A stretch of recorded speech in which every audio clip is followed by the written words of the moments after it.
Ikona li għandha madwar 900 sena se tkun qed tiġi restawrata fix-xhur li ġejjin. L-ikona tal-Madonna ta' Damasku li tinsab fil-Knisja tal-Griegi l-Belt Valletta ilha li saret mis-seklu 12 u nġibet Malta mal-wasla tal-Kavallieri ta' San Ġwan.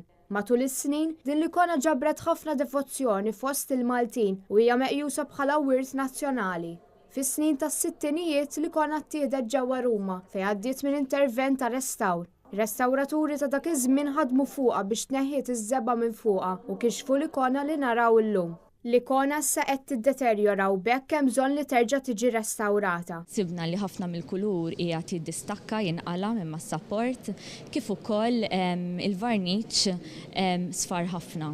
Sfar minħabba l-fatt li fis-sittinijiet kien intużat varniċ organiku u dan biżmien sfar u aħna qegħdin fl-intervent ta' konservazzjoni li ħanamlu fix-xhur il-ġejjin qegħdin nipproponu li l-ewwel nett nikkonsolidaw il-kulur kollu tal-ikona, innatfu l-ikona minn dan il-varniċ isfar biex noħorġu l-kulur oriġinali. U fl-aħħar nett nintegraw il-kulur kif ukoll l-induratura li tinsab fuq din l-ikona. Ir-restawr tal-ikona mistenni li jieħu iktar minn 9 xhur. Wara, l-ikona se titpoġġa fl-istess knisja fejn kienet ilha 60 sena.